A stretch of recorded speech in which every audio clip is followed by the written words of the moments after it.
غفلت میں ڈوبا دل بدل دے، میرا غفلت میں ڈوبا دل بدل دے، ہوا و حرص والا دل بدل دے،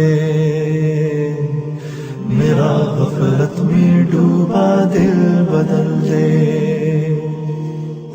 خدایا فضل فرما دے۔ اور تیسری اللہ اکبر جو ہے، تیسری نشانی ہے کہ اللہ کے اوپر اعتماد ہو، توکل ہو، بھروسہ ہو۔ آج یہ نہیں ہے، کوئی بیمار ہوتا ہے اس ڈاکٹر کے پاس، اس ڈاکٹر کے پاس، جب بالکل ڈاکٹر جواب دیتے ہیں ہوں کہتے ہیں اللہ تو کچھ کر، سب سے آخر پہ کس کو رکھا ہے؟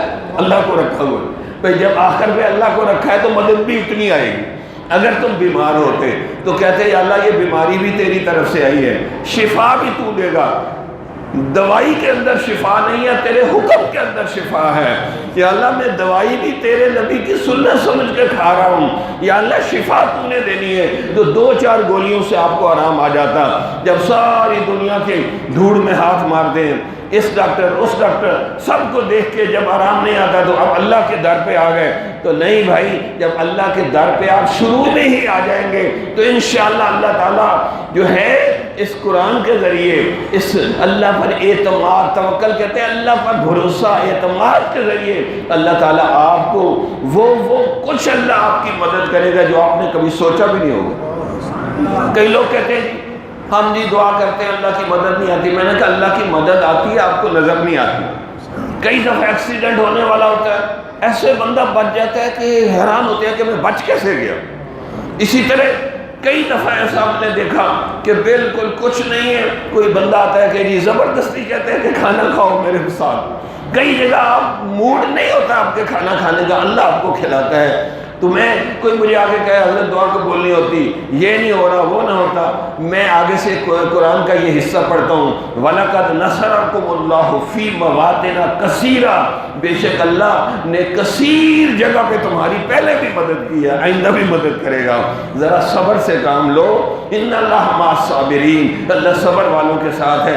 حدیث میں آتا ہے جو جلد بازی کرتا ہے اس کی دعا قبول نہیں ہوتی، جو دعا کرتا رہے اس کی دعا قبول ہو جاتی ہے۔ اس لیے میں نے پچھلے دنوں ایک بات پڑھی، مجھے پڑھ کے مزہ آ گیا کہ ایک بزرگ تھے، کسی نے کہا حضرت آپ اتنی دعائیں مانگتے ہیں، آپ کی بہت سی دعائیں قبول نہیں ہوتی۔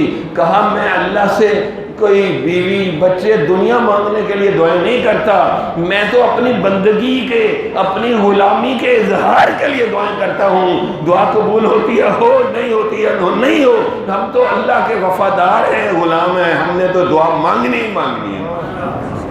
تو اس نیت سے دعا ہو، یا اللہ ہم تو پرانے غلام ہیں، میرے باپ دادا سب تیرا نام لیتے تھے، تیرے سے مانگتے تھے، اس لیے یہ نہ ہو کہ دعا قبول ہوئی کہ نہیں ہوئی، ہم تو مانگنا ہی مانگنا۔ اور ہمارا ایک اور نظریہ ہے، جب میں دعا مانگتا ہوں تو میں یہ کہتا ہوں کہ یا اللہ پہلے بچپن سے لے کے تو نے پالا ہے، کھلایا پلایا، بڑے ہو گئے، جوان ہو گئے، اتنے تو نے احسانات کیے ہیں، میں تو پہلے احسانوں کا نہیں شکر کر سکا، اگر تو اور دے دے گا تو ان کا کیسے شکر ادا کروں گا۔ تو پچھلے احسانات کو بندہ سوچے کہ اب تک ہر بندے پر اتنے احسانات ہو گئے جس کو آپ گن نہیں سکتے۔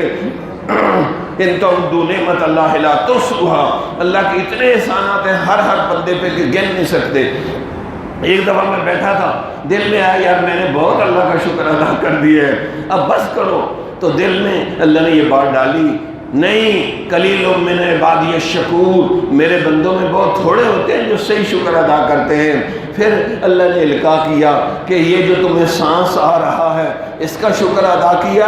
شیخ سعدی فرماتے ہیں ایک سانس لینے پہ 2 شکر واجب ہو جاتے ہیں، ایک سانس اندر چلا گیا اس کا شکر، ایک سانس باہر نکل آیا اس کا شکر۔